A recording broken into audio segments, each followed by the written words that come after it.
The oceans turned against them. The once abundant fish disappeared. Storms ravaged their shores, and the villagers found themselves in a desperate situation.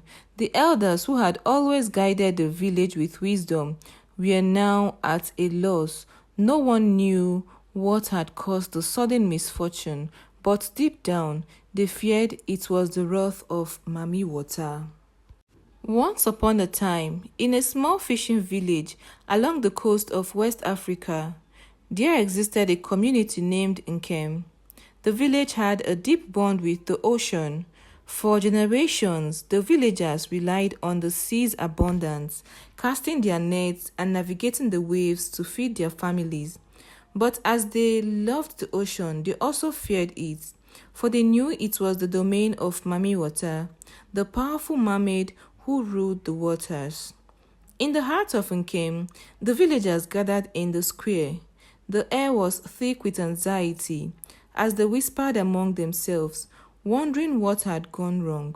Children who once played by the shore now stayed close to their mothers, and the laughter that once echoed through the village was replaced by quiet murmurs of despair.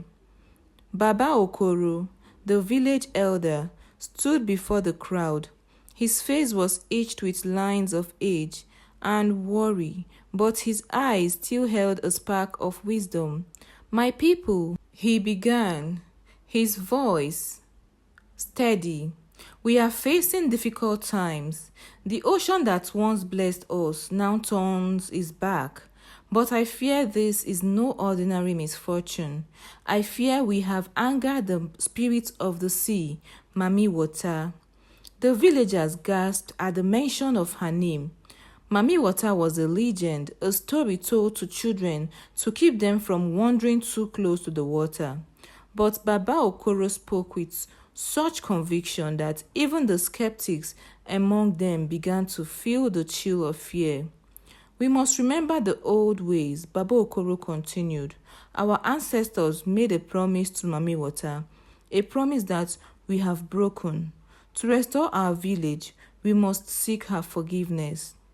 To remind the villagers of their forgotten promise, Baba Okoro recounted the legend of Mami Water, a story that had been passed down through generations. It was said that many years ago, when the village was first settled, the ocean was wild and untamed. The villagers struggled to survive until one day, Mami Water appeared before their ancestors. She was more beautiful than the sun's reflection on the water, with skin that shimmered like the scales of the fish and the hair that flowed like the waves. Mami Water told the villagers that she could calm the seas and fill their nest with fish, but in return, they must protect the ocean and treat it with respect. The villagers eagerly agreed, and for many years they kept their promise. The ocean became their ally, and the village prospered. But as time passed, the villagers grew greedy. They took more fish than they needed, polluted the water, and ignored the ancient pact. Mami Water watched in silence as the villagers broke their promise, but her anger grew with each passing year. Finally, she withdrew her blessing, and the village was left to face wrath of the ocean. Among the villagers was a young fisherman named Kofi. Kofi was not like the others. He had always felt a deep connection to the ocean, a bond he couldn't explain. His father had been a great fisherman, known for his bravery and skill, but he had disappeared one stormy night, never to return. Kofi had grown up listening to stories of his father's courage, and he had inherited his father's love for the sea. Kofi believed in the old legends, and he was convinced that the only way to save his village was to find Mami Water and ask for her forgiveness. But no one had seen Mami Water in generations, and the journey to find her would be perilous.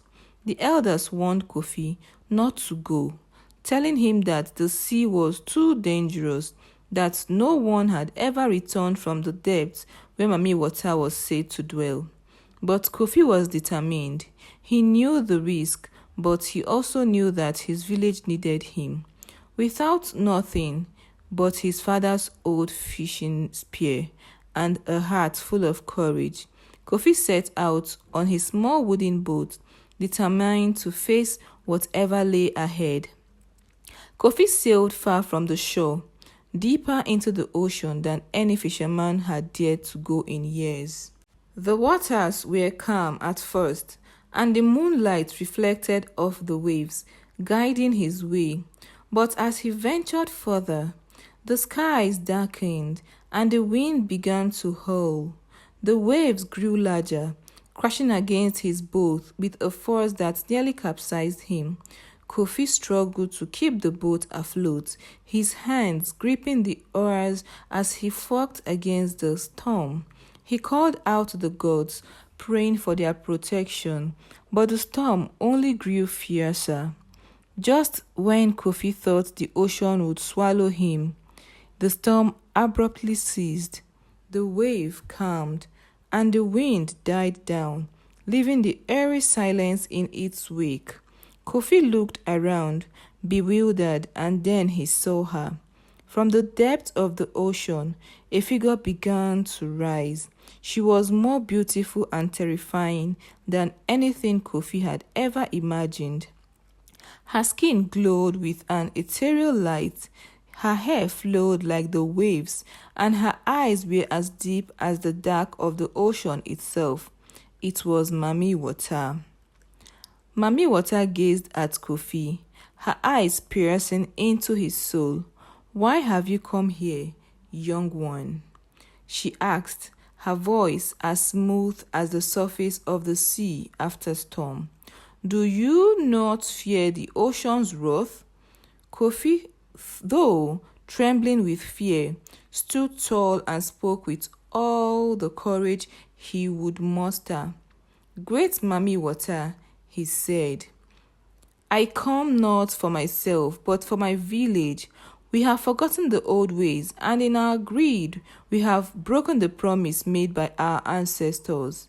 I seek your forgiveness and beg you to lift the curse that has befallen us." Mami Water listened, her expressions unreadable. "The path to forgiveness is not easy," she said finally. "You have shown courage to come this far, but now you must prove the strength of your heart. I will set you before the 3 tests. If you pass them, I will consider your plea. If you fail, you will be lost to the ocean forever."